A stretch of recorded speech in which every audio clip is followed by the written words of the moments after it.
축복합니다. 우리 오늘은 7과를 공부하게 되었는데요. 우리 7과 제목 같이 한번 보도록 하겠습니다. 7과 제목은요. 예수 부활 이후 갈릴리 사나이들 예루살렘의 교회 개척입니다.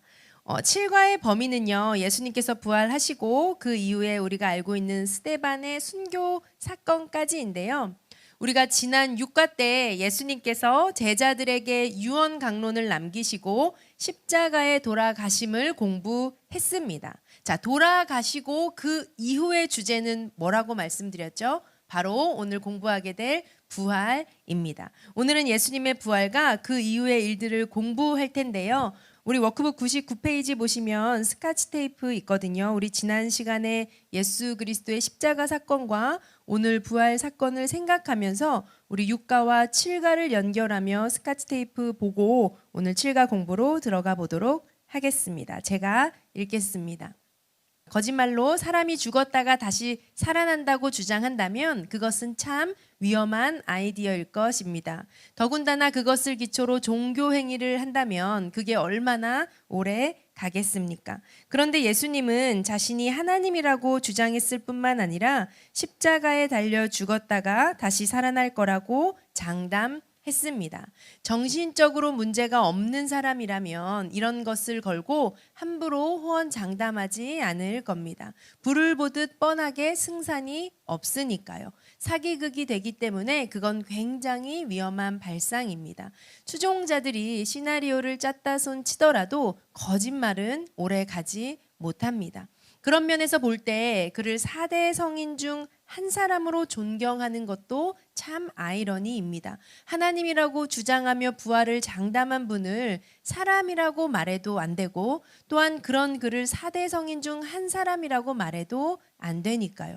그런데 성경은 예수께서 죽었다가 살아났다고 기록하고 있습니다. 성경이 그래도 경전인데 도덕과 정의와 윤리를 기본으로 하는 책이라면 사기극을 겁없이 기록하지 않을 텐데 성경은 그렇게 기술하고 있습니다. 어떤 일이 일어났다고 기록해 놓았는지 일단 한번 공부해 봅시다. 사실을 사실대로 정리해 봅시다. 자, 이제 현장 상황으로 들어갑니다. 안식일이 지나야 좀 거동할 수 있습니다. 그 전까지는 조용할 수밖에 없고 안식 후 첫날 새벽부터 일찌감치 우리도 잠자리에서 일어나야 합니다. 부산하게 움직이는 막달라 마리아와 여인들, 향품을 준비하는 손길이 보이시죠? 자, 이제 제자들이 머물고 있는 아지트에서부터 출발합시다. 자, 우리는 그동안 예수님의 행적을 쫓으면서 여기까지 왔는데요. 지금까지는 예수님께서 주인공이셨다면 예수님께서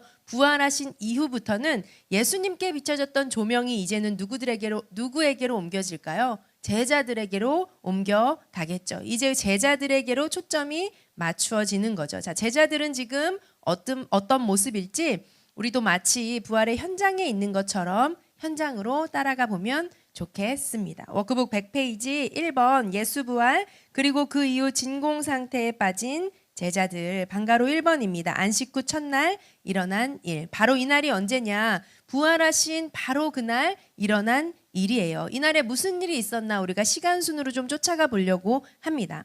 이날 새벽에요. 장례 향품들을 챙겨서 무덤에 간 여인들이 있었어요. 그런데 도착해 보니까 막혀있던 돌이 옮겨져 있고 안에 예수님이 안 계신 거예요.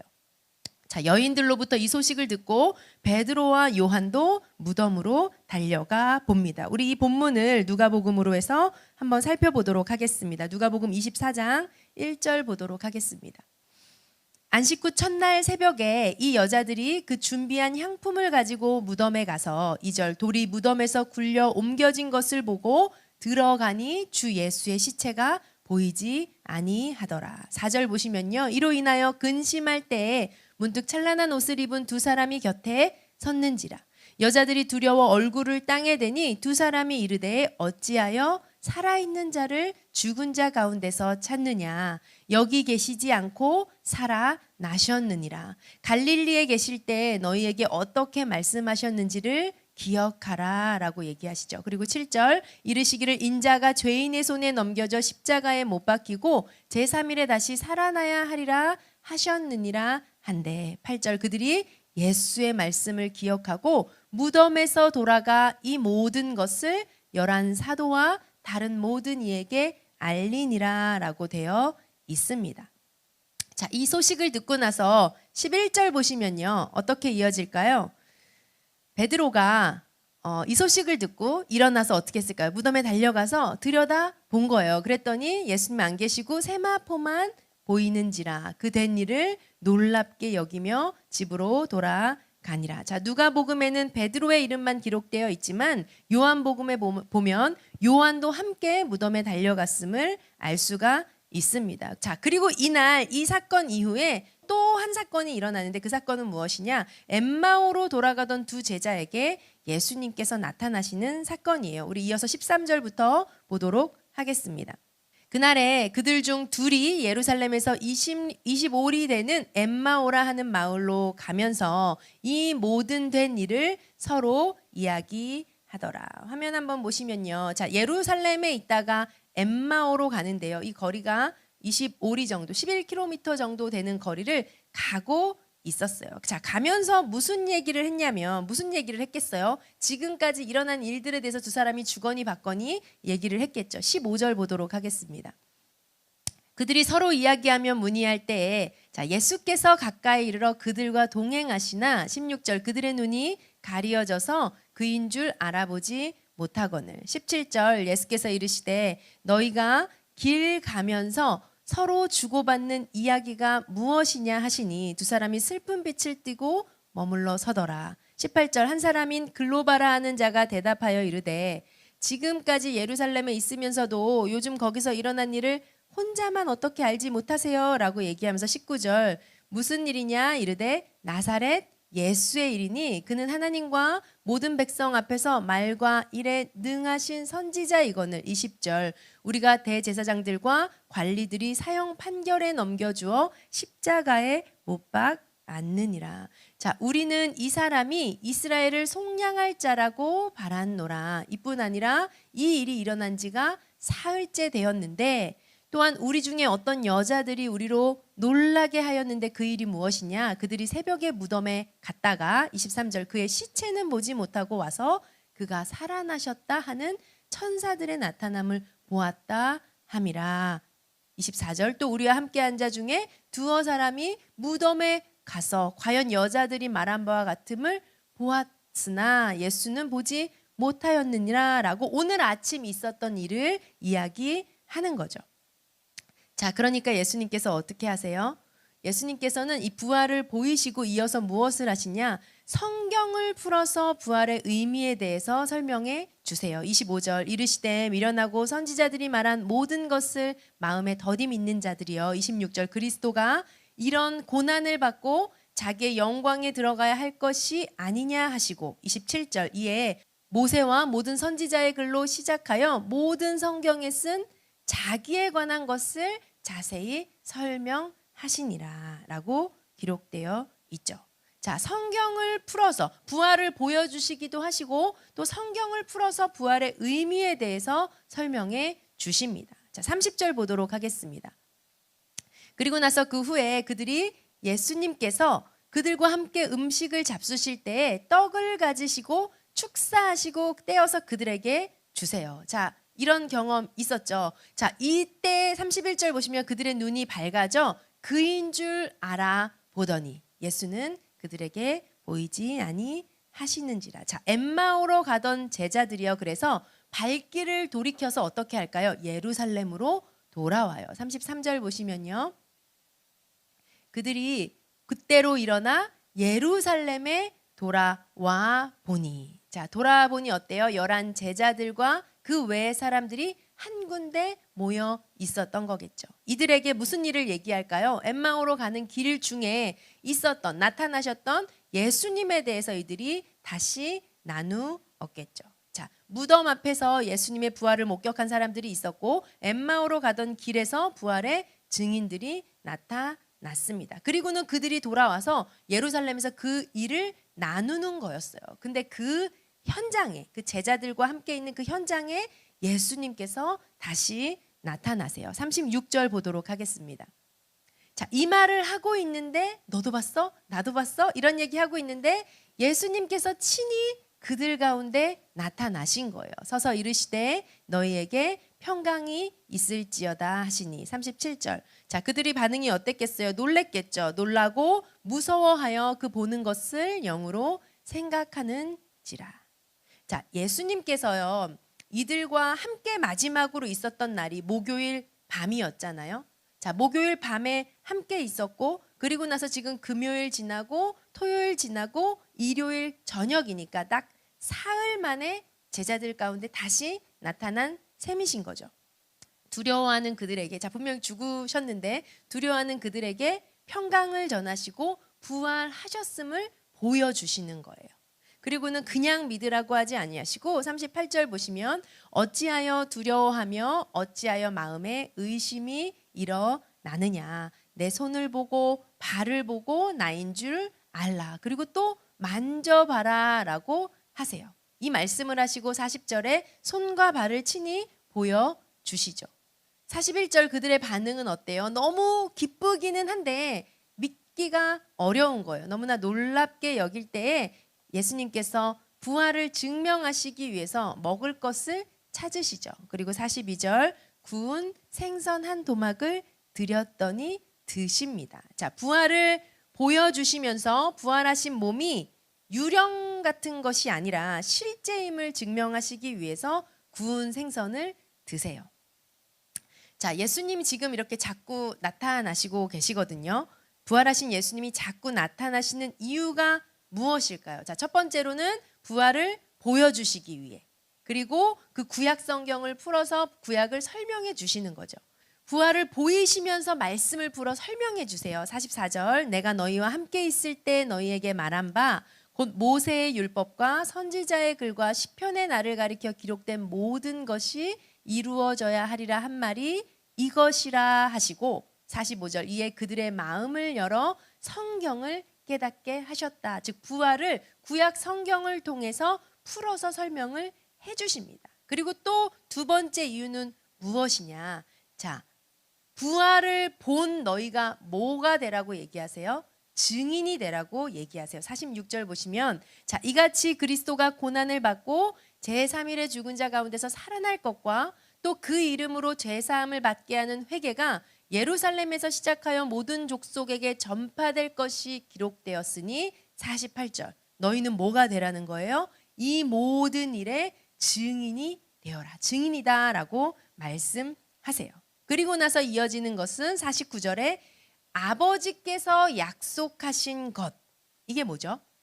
성령님이시죠. 자, 성령님을 보내실 것이니 너희는 위로부터 능력이 입혀질 때까지 여기 머물러서 기다리라 라고 말씀하시죠. 즉 성령님을 보내실 것이니 성령님을 기다려라. 성령의 도우심으로 너희들은 이 모든 일에 증인이 되라 라고 부활하신 예수님께서 나타나셔서 말씀하십니다. 자, 워크북 101페이지 보시면요. 박스 안에 글 있는데요. 제가 한번 읽도록 하겠습니다.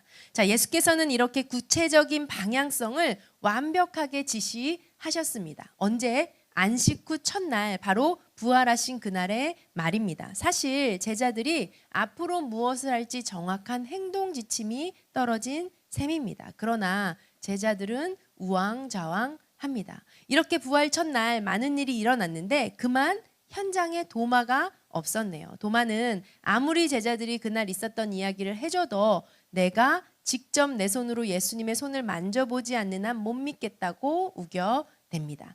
예수님이 나타나셔서 손을 보여주시고 구운 생선 한 도막도 잡수셨어 이렇게 얘기해도 난 못 믿어 이렇게 된 거죠. 그런데 그날 이후 8일째 되는 날 예수님이 도마가 있을 때 또 나타나신 겁니다.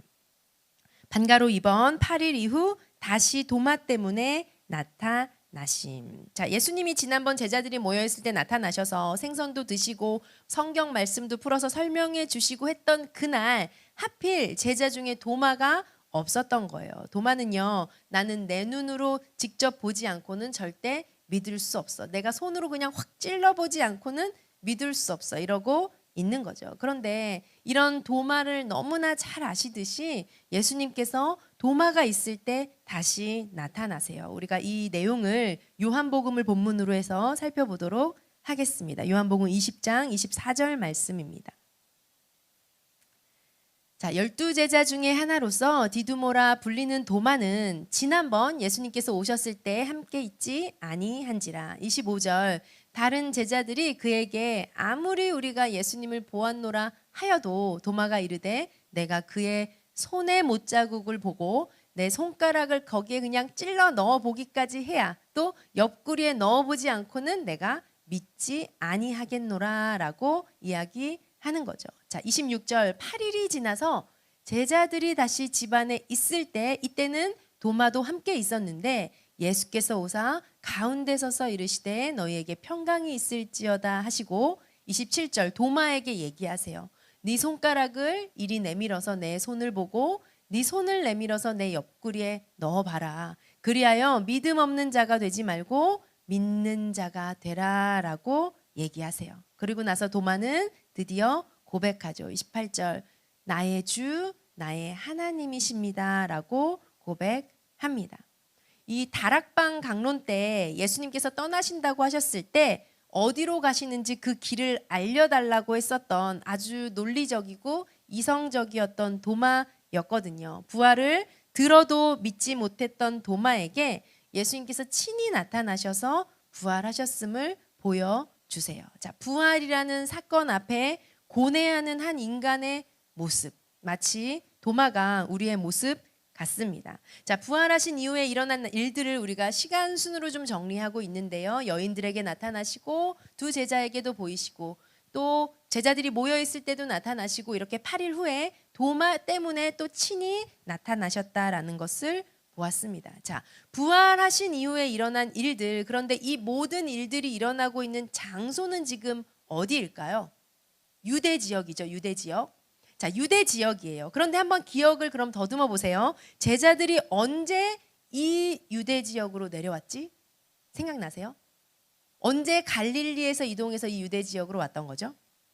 아주 시간을 좀 거슬러 올라가야 되는데 한 6개월 전에 초막절쯤에 그때 동상이몽 상태로 예수님께서 이번에 예루살렘으로 가시면 뭔가 큰일을 행하실 것 같아 이러면서 어깨 들썩들썩이면서 예루살렘으로 내려왔었잖아요. 자, 그리고 나서 6개월 정도를 제자들은 이 유대 지역에 쭉 있었던 셈인 거죠. 자, 그렇게 예수님을 따라 내려왔는데 그런데 그만 예수님이 십자가에 달리고 돌아가신 거예요. 자, 제자들 입장은 어땠을까요? 3년을 따랐던 예수님, 분명 물론 여러 차례 동안 십자가의 죽으심과 부활에 관해 말씀은 하셨었지만 제자들은 잘 이해하지는 못했었죠. 자, 로마로부터 이스라엘의 회복을 꿈꾸고 있었던 제자들이었어요. 그리고 예수님께서 그 부활하신 날 아침에 빈 무덤을 보았고 또 부활해서 나타나시는 예수님 때문에 놀랍게는 여기는데 그런데 이 모든 일들을 아직 완전하게 이해하지는 못했다라고 할 수가 있습니다. 지난 3년 동안 경험했던 일들 그리고 지금 일어나고 있는 일들이 다 정리되지 못한 채 머릿속이 마치 하얀 진공 상태라고 하면 딱 맞을 것 같아요. 그래서요 제자들은요 이 이후에 언젠가 일단 자기 동네로 돌아간 것 같아요. 이들의 동네가 어디예요? 이들의 고향이 어디예요? 갈릴리죠. 어떻게 알 수 있는가? 왜냐하면 이 본문 다음으로 이어지는 성경의 무대의 배경은 갈릴리 호수거든요. 자, 아주 오랜만에 Y좌표 이동입니다. 어디에서 어디로죠? 예루살렘에서 갈릴리로 이동입니다. 워크북 101페이지 다 함께 읽어봅시다. 아래쪽에 있는 글 제가 읽어보도록 하겠습니다. 자, Y좌표 이동 예루살렘에서 갈릴리로. 이게 무슨 얘기인가 갑자기 이런 생각 드시죠? 그런데 이 사실을 짚고 넘어가는 것이 아주 중요하답니다. 이쯤 언젠가 다시 갈릴리로 Y좌표 이동 순간이 있었다는 거 아닙니까? 왜냐하면 그 다음에 나타나는 부활 이후 사건은 갈릴리 호수가 무대이기 때문입니다. 예수님도 제일 먼저 무덤에서 여인들을 만났을 때 제자들에게 전하라고 하면서 이렇게 말씀하셨습니다. 무서워하지 마라. 가서 내 형제들에게 갈릴리로 가라고 전해라. 거기서 그들이 나를 만나게 될 거야. 자, 여기서 예수님과 제자들이 언제 갈릴리에서 이동했는지 더듬어 봅시다. 세 번째 유월절이 지난 초막절쯤이었죠. 그때가 10월 달이었고 어깨를 으쓱이며 예수님께서 왕이 되실 거라는 소망을 품고 예루살렘으로 이동했었습니다. 바로 6개월 전이었죠. 지금은 4월이고요. 네 번째 유월절인 거 알고 계시죠? 현재 머물러 있는 곳은 예루살렘이고요. 그러니까 예수님이나 제자들은 남의 구역에 계신 셈이라 이 말이죠. 예루살렘, 유다 지역입니다. 그래서 결국은 집 주소가 있는 갈릴리로 일단 이동해야 한다는 것은 기정사실인 셈입니다. 아니나 다를까 성경은 그 이후 제자들이 갈릴리에서 고기를 잡고 있다고 말하네요. 제자들은 지금 진공 상태에 빠져 있습니다. 공중에 붕 뜬 것 같다고나 할까요? 왜 그렇습니까? 3년 동안 쫓아다니던 예수님에게 기대했던 그 프로젝트, 이스라엘의 회복, 이 비전이 물 건너간 것 같은 아득함 때문입니다. 예수님이 부활하신 것은 사실인데, 그리고 부활하신 날 구체적으로 이런저런 얘기는 들었는데 그 프로젝트는 어떻게 되는 건지 제자들은 알 수가 없기 때문입니다. 뿐만 아니라 예수께서 이렇게 쓱쓱 나타나시니 이 제자 조직 해체할 수도 없는 겁니다. 그렇다고 옛날 직업으로 돌아가서 세금도 걷고 물고기를 잡을 수도 없는 노릇이라는 말입니다. 그날도 베드로를 비롯한 7명의 제자들이 모여 있었던 것만 봐도 알 수 있습니다. 모여 있던 제자들이 뭔가 두런두런 이런저런 얘기를 했겠죠. 그동안 있었던 일도 얘기하고 앞으로 어떻게 될 건지도 얘기하고, 그러다가 문득 베드로는 물고기나 잡으러 가야겠다고 일어섭니다. 배가 고프잖아요, 우선. 자, 우리도 같이 일어서 봅시다. 우린 계속 따라다니는 중인 거 아시죠? 시뮬레이션입니다. 경험해야 합니다. 현장에 있었던 사람이 증인입니다. 워크북 103페이지 보시면요. 반가로 3번 갈릴리 호수에 나타나셔서 베드로에게 사명을 주심. 우리가 이 내용을 요한복음 21장을 본문으로 확인해 보도록 하겠습니다. 요한복음 21장 1절입니다. 그 후에 예수께서 디베랴 호수에서 또 제자들에게 자기를 나타내셨으니 그 일은 이러하니라 라고 설명하고 있어요. 자, 이전에 무대는 유대 예루살렘이었는데 지금 무대가 어디로 바뀌었어요? 갈릴리 호수로 바뀌었어요. 그 언젠가 이동이 있었다라는 거죠. 자, 여기에 누가 와 있냐? 21장 2절 보시면요. 베드로와 도마와 또 갈릴리 가나 사람 나다나엘도 있었고요. 세베대의 아들들 누구죠? 요한과 야고보와 또 다른 제자 둘이 함께 있더니, 자, 이들이 함께 모여 있었어요. 예수님을 쫓던 제자들이었어요. 그런데 그동안의 일들이 머릿속에 맴돌기도 하고 또 이제 당장 뭐 하고 살아야 되나 막막하기도 하고, 그래서 흩어지지도 못하고 또 딴 걸 하지도 못하고 이런저런 모여서 얘기를 하고 있었던 거죠. 그러다가 베드로가 나는 고기 잡으러 가야겠다라고 하고 일어섭니다. 아주 오랜만에 그물을 잡는 거겠죠. 3절입니다. 시몬 베드로가 나는 물고기 잡으러 가노라 하니 그들이 우리도 함께 가겠다 하고 나가서 배에 올랐으나 그날 밤에 아무것도 잡지 못하였더니, 밤새 잡아도 허탕이었어요. 자, 생각나는 장면 없으세요? 마치 한 2년 반 전쯤에 밤새 고기를 잡았지만 허탕을 쳤던 그날 예수님께서 찾아오셔서 나를 따르라 하시며 이제 사람 낚는 어부가 되라 라고 하시면서 풀타임으로 부르셨었거든요. 마치 그날과 같이 오늘 부활하신 예수님이 이 상황 속에 또 나타나시는 거예요. 5절 보시면요. 예수께서 이르시되 얘들아 너희에게 고기가 있느냐 대답하되 없나이다. 6절 보시면 그물을 배 오른편에 던지라 그리하면 잡으리라 하시니 이에 던졌더니 물고기가 많아 그물을 들 수 없더라. 말씀을 의지해서 그물을 던졌더니 물고기가 많이 잡혔어요. 그날과 동일하죠. 예수님께서는요 와서 아침을 먹으라고 하세요. 9절 보시면요 예수님께서 친히 숯불을 피워놓고 생선도 구워놓고 떡도 굽고 계셨어요. 12절 보시면요 예수님께서 친히 이르시되 와서 조반을 먹어라 하시니 제자들이 주님이신 줄 아는 고로 당신이 누구냐 감히 묻는 자가 없었어요.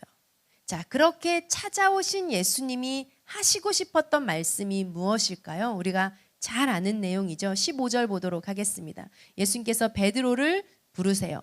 예수께서 시몬 베드로에게 이르시되 요한의 아들 시몬아 내가 이 사람들보다 나를 더 사랑하느냐 하시니 이르되 주님 그러하나이다. 내가 주님을 사랑하는 줄 주님께서 아시나이다. 이르시되 내 어린 양을 먹이라 하시고 자, 네가 나를 사랑하느냐 물으시고 그리고는 뭐라고 하세요? 내 양을 먹이라 라고 말씀하세요. 16절에도 또 똑같이 물으십니다. 네가 나를 사랑하느냐? 내 양을 치라. 또 17절에도 동일하게 3번 물으시죠. 요한의 아들 시몬아 내가 나를 사랑하느냐 하시니 베드로가 이르되 내가 주님을 사랑하는 줄 주님께서 아시나이다. 예수께서 이르시되 내 양을 먹이라. 자, 베드로의 3번 부인했던 그 아픔을 마치 씻겨 주시듯이 3번 동일한 질문을 하시면서 내 양을 먹이라 라고 하시며 사명을 주세요. 자, 부활하신 몸으로 갈릴리 호수까지 찾아오셔서 2년 반 전쯤에 이제 사람 낚는 어부가 되라 하신 그 갈릴리 바다 현장에서 이번에는 나타나셔서 방향을 새롭게 주십니다. 그 방향이 뭐예요? 내 양을 먹이라. 목양이죠, 목양. 예수님의 사역을 지금 위임해 주고 계신 거예요. 왜냐하면 후에 베드로는요 예루살렘 교회 담임 목사님이 되거든요. 예수님께서 하셨던 그 사역을 지금 베드로에게 위임해 주시고 계십니다. 자, 부활하신 예수님께서 나타나셔서 방향을 제시해 주셨죠. 제자들은요 생각해요. 이제 다시 예루살렘으로 가야겠구나. 왜 그렇죠? 예수님께서 예루살렘을 떠나지 말라. 약속하신 것을 기다려라. 그때까지 이 성을 떠나지 말라라고 하셨잖아요. 자, 제자들은 다시 보따리를 쌉니다. 일단 예루살렘으로 이동해야 하는 거죠. 그런데 이동하면서 제자들은 아마 이때 이런 생각을 한 것 같아요. 혹시 예수님께서 로마로부터 이스라엘을 회복시키는 때는 바로 지금이구나. 부활하신 이후구나. 이런 생각을 한 것 같아요. 내가 다음번에 예수님 또 쓱 나타나시면 이거 꼭 물어봐야겠다라고 생각해요. 제자들 여전히 뭔 거죠? 동상이몽인 거죠. 자, 일단 제자들은 예루살렘으로 가기로 해요. 이때 제자들만 가지 않고 갈릴리 핵심 멤버들에게 이 내용을 공유한 것 같아요. 그래서 대거 이동 프로젝트. 다시 어디에서 어디로 해요? 갈릴리에서 예루살렘으로 이동하게 됩니다. 자, 좀 전에 유대에서 갈릴리로 제자들만 이동했었는데, 자, 지금은 갈릴리에서 방향을 받고 어떻게 이동하는 거예요? 제자 공동체가 어디로? 대거 이동을 한다. 유대로 이동한다. Y좌표 이동이라는 거죠. 자, 103페이지 박스 안에 있는 글 제가 읽도록 하겠습니다. 다시 Y좌표 이동 순간 갈릴리에서 예루살렘으로.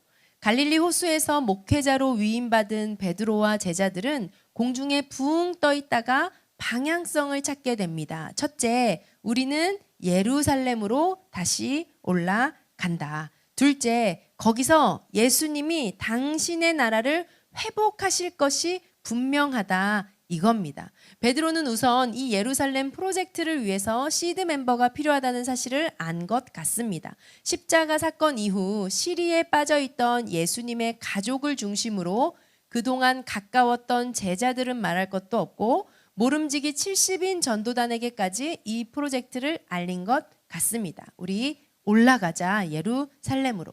으쌰으쌰 하나의 군단처럼 예수님의 측근들이 모여든 것이죠. 이들은 짐을 쌉니다. Y좌표 이동 순간입니다. 부활하신 몸으로 예수님은 혁명 정부를 세우실 것이라는 기대를 갖고 예루살렘으로 다시 올라가는 이들의 얼굴 모습 보이십니까?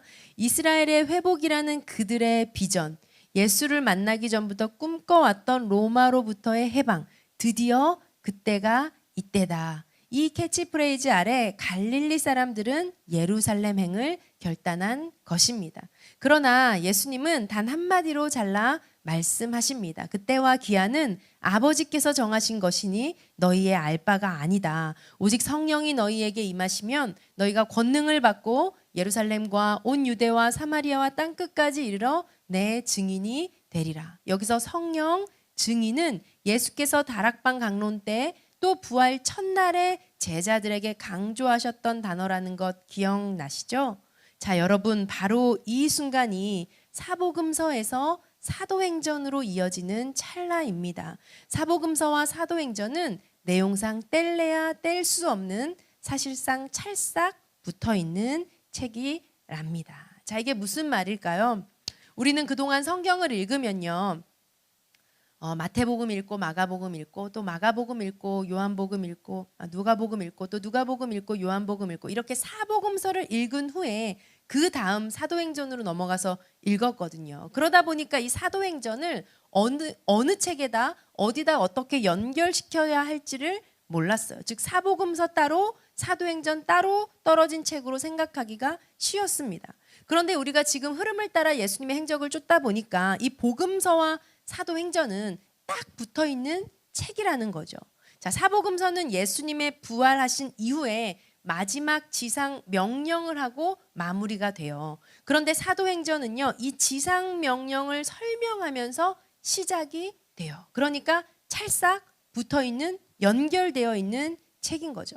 그런데 어떤 식으로 연결이 되는가, 어떤 식으로 시작이 되는가, 바로 동상이몽이에요. 자, 제자들은 여전히 뭘 꿈꾸고 있죠? 예수님이 로마로부터 이스라엘을 독립하게 하실 것이야 라는 꿈을 꾸고 있고, 자, 십자가 죽음으로 방향성을 상실했다가 아마 부활하신 이후에 그 일을 하시려나 봐, 이런 생각으로 지금 으쌰으쌰 다시 예루살렘으로 내려왔죠. 그런데 예수님의 입장은 뭐예요?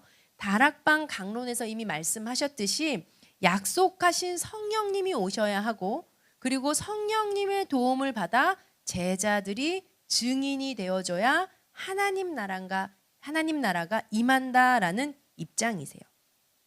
이렇게 이어지는 순간이 바로 사복음서에서 사도행전으로 이어지는 순간이라는 거죠. 그 부분을 우리가 좀 공부해 보도록 하겠습니다. 104페이지 2번 보시면요, 사도행전이 시작됨. 반가로 1번, 사복음서와 사도행전을 잇는 누가의 시각입니다. 자, 사도행전이라는 책은요, 누가가 기록했어요. 그리고 누가는 사복음서 중에 하나인 누가복음을 기록했죠.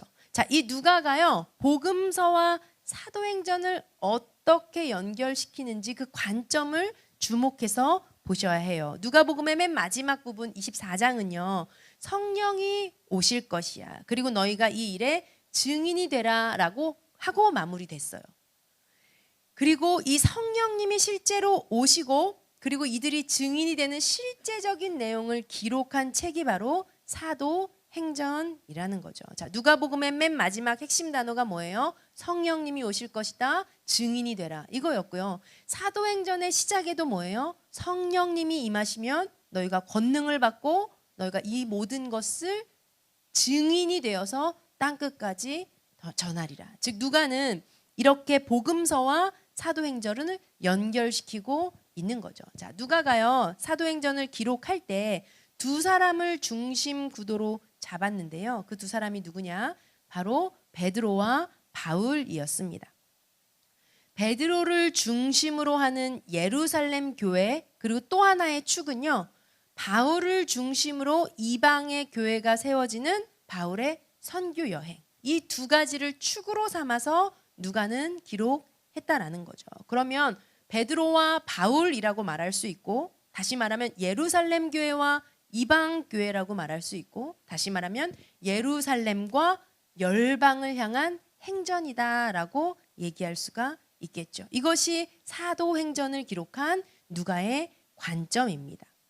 반가로 2번 보시면요, 자, 예수님이 부활하신 몸으로 이제 마지막 나타나신 장면 우리가 조금 확인해 보려고 하는데요. 자, 양가로 1번입니다. 제자들이 이번에는 예수님이 나타나시면 꼭 물어보자고 생각했던, 숨겨뒀던 질문이 있었어요. 자, 지금 제자들은 공동체를 이루어서 예루살렘에 다시 와 있죠. 그런데 여전히 상태는 뭐라 그랬어요? 동상이몽이라고 했어요. 제자들은 여전히 뭘 꿈꾸고 있어요? 예수님이 왕이 되어서 이스라엘을 회복시키실 것이다. 그때가 바로 부활하신 이후인 지금이다라고 꿈꾸고 있었던 거죠. 그래서요, 예수님이 또 쓱 나타나시면 이 질문을 꼭 물어봐야겠다라고 생각하고 있었어요. 그러던 참에 예수님께서 다시 나타나십니다. 그때 제자들은 기회다 하고 예수님께 묻죠. 그 질문이 바로 사도행전 1장 6절입니다. 사도행전 1장 6절, 부활하신 예수님이 나타나셨을 때 그들이 묻는 거예요. 그들이 모였을 때 예수께 여쭈어 이르되 주께서 이스라엘 나라를 회복하심이 이때니까 라고 묻는 거죠. 자, 이 질문에 대한 예수님의 대답이 무엇이냐? 우리가 너무나 잘 알고 있는 이 사도행전의 지상명령이라고 할 수 있는 본문인 거죠. 이 질문에 대한 예수님의 대답이 뭐예요? 1장 7절 보시면 때와 시기는 아버지께서 자기의 권한에 두셨으니 너희가 알 바 아니오. 8절입니다. 오직 성령이 너희에게 임하시면 너희가 권능을 받고 예루살렘과 온 유대와 사마리아와 땅끝까지 이르러 내 증인이 되리라 하시니라. 자, 성령님이 오실 것이다. 성령님을 기다려라 라고 누가복음 마지막에서 사복음서의 맨 마지막에 그렇게 마무리했어요. 그리고 이어지는 사도행전에서 뭐라고 얘기하세요? 이 성령님이 너희에게 임하시면 너희는 내 증인이 되리라 라고 이야기하신다는 거죠. 자, 제자들의 관심은 이스라엘의 회복에 있었지만 예수님의 관심은 어디에 있습니까? 이 복음이, 이 놀라운 이 증거해야 될 이 사실이 어디까지? 땅끝까지 흘러가도록 하는 것. 땅끝이라는 건 다시 말하면 뭐죠? 열방이라는 거죠. 다시 말하면 모든 민족에게 이를 때까지. 자, 이 사도행전 1장 8절에 우리가 잘 알고 있는 이 말씀은요, 이 제자들의 이 질문으로 시작된 대답인 이 말씀은 사실 예수님의 소원, 자, 떠나시기 직전에 예수님께서 제자들에게 주시는 예수님의 소원과 같은 마음인데, 이 땅끝이라는 말은 사실 여기서 처음 등장한 게 아니죠. 그 뿌리는 어디에 있어요? 이미 창세기 12장에 하나님께서 이스라엘이라는 나라를 시작하실 때부터 이미 심겨져 있었던 단어였어요. 하나님이 아브라함을 부르시면서 내가 너로 큰 민족을 이루고 너에게 복을 주어 모든 족속이 너로 말미암아 복을 얻으리라 라고 말씀하셨거든요. 즉 아브라함 한 사람을 부르셨지만 그 마음속에는 어딜 향하고 계셨어요? 모든 족속인 땅끝을 향하고 계셨다라는 거죠. 자, 이렇게 해서 시작된 이스라엘의 역사는 모든 민족을 품고 시작된 역사였는데, 그러나 우리가 공부해서 잘 알듯이 구약의 이스라엘 역사는 어떻죠? 그 꿈이 실현되지 못하고 바벨론에 의해 망해버리는 슬픈 역사였잖아요. 그러나 구약의 많은 예언자들의 예언대로 인자가 이 땅에 오셨고 그분이 사랑으로 다스리시는 하나님이시라는 것을 십자가에 죽으시고 부활하심으로 증명하신 것입니다. 자, 그렇다면 한번 생각해 보세요. 성경의 이 다음의 방향성, 예수님의 죽으심과 부활하심이 사복음서의 핵심이라면 그 이유는 어떻게 흘러가야 하는 걸까요? 이 복음이, 이 십자가와 부활의 이 복음이 온 열방으로, 즉 땅끝으로 퍼져 나가는 것, 이것이 당연한 예수님의 관심사이며 예수님께서 원하시는 바며 성경이 흘러가는 방향성이겠죠. 그래서 예루살렘과 온 유대와 사마리아와 땅끝까지, 이 사도행전의 1장 8절의 지상명령 말씀입니다. 자, 예수님께서는요, 이렇게 정확한 방향성을 던져 놓으시고 드디어 떠나세요. 방가로 3번입니다. 예수님이 승천하심. 부활하신 이후에 한 40일 정도를 땅에 계시면서 계속 제자들에게 쓱쓱 나타나셨던 예수님은요, 이 사도행전 1장 첫 부분에서 떠나세요. 자, 그토록 말씀하셨던 주제가 바로 떠나신다였죠. 예수님 마지막 강론 때부터 떠나심에 대해서 계속 말씀하셨는데 그 일이 이 사도행전 앞부분에서 일어나는 거죠. 자, 그런데 떠나시는 방법이 뭐예요? 바로 승천입니다. 승천.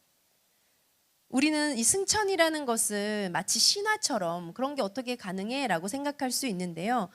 예수님께서 늘 말씀하셨어요. 하늘로부터 온 자 다시 하늘로 올리워 가리라. 그것이 그리스도의 표징이라고 말씀하셨던 거 기억나세요? 그렇기 때문에 이 승천이라는 단어는 너무나 중요한 단어이며 하늘로부터 오신 분이 다시 하늘로 올라가시는 정확한 방법이라고 말할 수 있습니다. 자, 창조주가 계신데 창조주가 온 땅을 창조하신 그분이 이 세상에 육신의 몸을 입고 오셨다가 사람이 죽음 이후에 끝이 아니라 그분을 만날 수 있는 영원한 생명이 있다는 사실을 가르쳐 주시고 그리고 다시 하늘로 올리워 가셨다라는 거죠. 자, 예수님의 탄생부터 승천까지 이 놀라운 행적은 우리가 지금까지 쫓아온 이 행적은 바로 그 내용 자체가 복음이요 우리에게 기쁜 소식인 줄로 믿습니다. 사도행전 1장 9절 보시면요. 예수님 이렇게 승천하십니다. 이 말씀을 마치시고 그들이 보는데 올려져 가시니 구름이 그를 가리어 보이지 않게 하더라. 10절 올라가실 때에 제자들이 자세히 하늘을 쳐다보고 있는데 흰옷 입은 두 사람이 그들 곁에 서서 11절 이르되 갈릴리 사람들아 어찌하여 서서 하늘을 쳐다보느냐 너희 가운데서 하늘로 올려지신 이 예수는 하늘로 가심을 본 그대로 오시리라 하였느니라 라고 기록되어 있습니다. 자, 승천 올라가셨기 때문에 다시 오시는 재림이 있는 거죠. 너희 가운데 하늘로 올려지신 이 예수는 하늘로 가심을 본 그대로 다시 오시리라. 이때 예수님의 승천을 목격한 제자 요한은 마지막 요한계시록의 마지막에 이렇게 그래서 기록한 것 같습니다. 아멘. 주 예수여 오시옵소서. 올라가신 예수님 다시 오시옵소서. 재림을 기다리고 있는 거죠. 우리 워크북 105페이지 박스 안에 있는 글 읽고 오늘 내용을 마무리하도록 하겠습니다. 105페이지 박스 안에 있는 글인데요. 드디어 예수님이 승천하셨습니다. 이제는 더 이상 나타나지 않으십니다. 얼마나 아쉬운 마음으로 사라져가는 예수님을 바라봤을까요? 제자들은 이제 하늘만 쳐다보게 생겼죠. 더 이상 예수님이 씩 나타나실 것을 기대하지 않습니다. 이제는 성령님이 오시기를 기다릴 수밖에 없습니다. 다락방에서 주셨던 마지막 유언 하나 붙들고 기다리는 수밖에 없습니다. 무엇이었나요? 성령님을 보내주시겠다는 거였어요. 성령님이 오시기를 기다리며 오로지 기도에 힘쓸 수밖에 없었습니다. 이렇게 모여 기도한 창립 멤버들이 예루살렘 교회를 시작했습니다. 이 교회가 시작되면서 제일 먼저 한 일이 있답니다. 바로 조직 강화예요. 우리는 예루살렘 교회의 탄생과 이 이후의 일들을 다음 시간 공부하도록 하겠습니다. 자, 제자들의 모습을 한번 생각해 보세요. 제자들은 지금 무엇을 하고 있을까요? 예수님은 이미 승천해 가셨고 그리고 제자들은 무엇만 바라보고 있을까요? 예수님 말씀하신 그대로 기다려야 하는 거예요. 성령님이 오시기를. 성령님이 오시기를 기다리며 오직 기도에 힘쓰는 제자들의 모습이 눈에 그려지십니까? 이제 예수님은 더 이상 나타나지 않으세요. 그래서 그들이 붙들 것은 예수님의 약속이었어요. 다락방 강론 때도 말씀하셨고 승천하시기 직전에도 하셨던 말씀 바로 성령님을 보내신다고 하신 그 약속을 붙잡는 것이었습니다. 우리가 다음 시간에 공부하겠지만 그리고 정말 약속하신 대로 성령님이 오십니다. 그리고 나서 제자들은 십자가의 죽음과 부활의 의미를 깨닫는 거죠.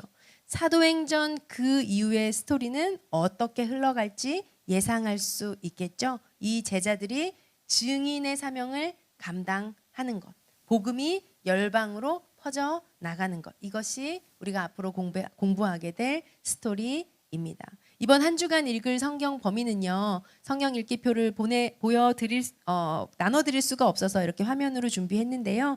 잘 보시고 우리가 사도행전 1장 11절까지 읽으시면 좋겠습니다. 7-1로 되어 있는 범위의 성경을 읽으시고 우리가 다음 시간에 모여서 함께 공부했으면 좋겠습니다. 우리 기도하고 마무리했으면 좋겠는데요. 우리가 예수님의 승천하시는 것까지 우리가 예수님의 행적을 다 쫓았습니다. 예수님의 행적을 시간 순으로 따른다는 것은 사실 쉬운 일이 아닌데요. 시간 순서대로 성경을 읽는 건 역시 쉽지 않습니다. 그러나 우리가 인생에 있어서 한 번은 이렇게 예수님의 발자취를 따라가 봐야 한다고 생각합니다. 예수님의 뒤를 따라서 마치 그 현장에 있었던 사람처럼 우리도 그렇게 예수님을 한 발 한 발 따르며 말씀을 듣는 것입니다. 왜 그렇습니까? 왜 현장에서 같이 예수님의 발자취를 따르는 것이 중요합니까? 바로 현장에 있었던 사람이 증인이기 때문입니다. 증인된 이 한 명 한 명이 주는 그리스도이십니다, 주는 하나님이십니다 라는 고백위에 한 공동체를 이룬 것이 바로 교회입니다.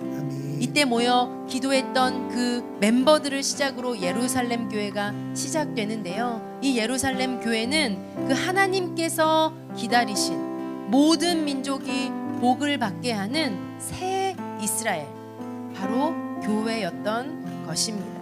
우리가 한 주간 하나님의 말씀을 읽을 때에 교회인 우리가 성령의 인도하심을 받아 이 복음을 땅끝까지 증거하는 사명을 감당할 수 있도록 하나님, 우리가 한 주간 예수 그리스도의 부활과 승천을 읽으면서 우리 모두 그 일에 증인된 삶을 살게 하여 주시옵소서. 아멘. 더 나아가 우리를 부르신 자리에서 그 예수 그리스도의 십자가 사건과 놀라운 복음의 비밀들을 증거하는 일에 힘쓰는 우리 모두가 되게 하여 주시옵소서. 아멘. 우리 이런 소망하는 마음 가지고 주님 앞에 주여 한번 부르짖고 나아가도록 하겠습니다.